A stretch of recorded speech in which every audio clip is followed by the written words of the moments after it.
जय जय श्री राम। नंद बाबा शालिग्राम की सेवा करें और सेवा करके शालिग्राम भगवान को टांड समझते हैं। टांड आप लोग जानते हैं कि नहीं पता नहीं, अब घरों में नहीं होती, पुराने घरों में टांड होती थी। टांड बोलते हैं एक घर के कमरे में ऊपर एक छज्जा सा बनवा देते थे, उसमें सारा स्टोर रखा जाता, सब जरूरी सामान। नंद बाबा क्या करते हैं, पंचामृत से अभिषेक करा करके ठाकुर जी को शुद्ध जल से अभिषेक करके इत्र उत्र लगा के तिलक फोटा चुपका के बढ़िया आरती करके और फिर शालिग्राम भगवान को टांड पे धरते हैं ऊपर। बोले क्यों? बोले कन्हैया को ये गुलाब जामुन लगे और गुलाब जामुन समझ के कन्हैया मुंह में धर ले। शालिग्राम भगवान ने कन्हैया को यूं लगे, बोले कि ये रोज रोज जय जय जो है का है, ये शालिग्राम जो है का है। हमारे पिताजी पूज्य पिताजी की कथा में सुनाते हैं, बोले एक बार नंद बाबा ठाकुर जी की सेवा कर रहे, इतने में ठाकुर जी बगल में आके बैठ गए। देखो कितनी सुंदर, ठाकुर जी की सेवा कर रहे हैं, ठाकुर जी बगल में बैठे हैं, नन्हे से गोपाल जी आके बैठ गए। अब नंद बाबा को तो बढ़िया लगो, लाला भी सेवा सीखेगो, बैठ जा लाला यहाँ पे। ठाकुर जी बैठ गए। नंद बाबा ने पहले दूध से स्नान करायो, फिर दही से स्नान करायो, फिर घी से स्नान करायो, शहद से स्नान करायो। जैसी शहद पड़ो शालिग्राम भगवान पे, सोई ठाकुर जी की लार निकल आई यहाँ से। ओहो कितना सौभाग्यशाली है जे। मैं हूं मैया ते कहूंगा, मैया तू मोको पानी ते मत नवाए करवा, पानी में कुछ स्वाद ही ना होवे, शहद ते नवाए कर, नहाते नहाते खाऊ ले करूंगा बीच में। अच्छा एक बात बताऊं, ये पंचामृत अभिषेक ठाकुर जी को प्रिय क्यों है? क्योंकि ठाकुर जी का स्नान भी हो जाता, पेट भी भर जाता, बीच बीच में जीव निकाल के खाऊ जाए ठाकुर जी। इसलिए ठाकुर जी का पंचामृत अभिषेक होता है ये, और ये वास्तविकता है।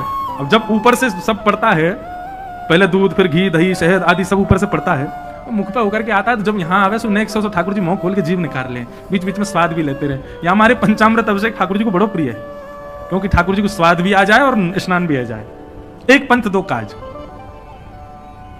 तो ठाकुर जी की तो लार निकल आई। ठाकुर जी बोले जय जय मीठो है होगो, अब तो रस भरो है होगो। शक्कर से स्नान करायो, ठाकुर जी तो बस मुंह में पानी आ गया, बोले जय जय मीठो है अब तो।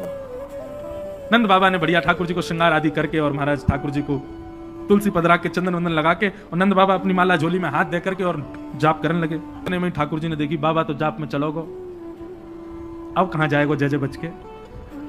सोई ठाकुर जी धीरे से गए और चौकी पे धरे शालिग्राम भगवान उठाए और मुंह में धर के बैठ गए।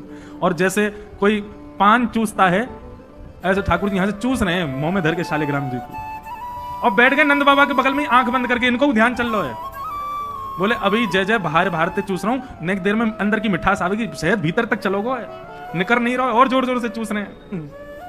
इतने में बाबा की माला पूरी है। जय हो मेरे साले जय जय कहां चले गए? अब तो ढूंढे पुष्प पुष्प उठा के सब देखी, ठाकुर जी यही ना वहां पर। अरे यशोदा ठाकुर जी कहां चले गए? बगल में छोटे भगत जी बैठे हैं, वो बिल्कुल महाराज ध्यान करके बैठे हैं, या तरफ शालिग्राम जी दबा रखे हैं। लाला जी कहा है तेरे मुंह में? बोले कहा जल्दी दिखा। नंद बाबा ने एक गुलचा बना करके जैसे ही मुंह में दियो, महाराज सोई शालिग्राम जी बाहर आ गए। चांद सा सलोना मुख लटें घूंघरारे हैं, भौए हैं कटीली आंखें, तिरछी कटारे हैं। जय जय श्री राम। पार्वती पतये हर हर महा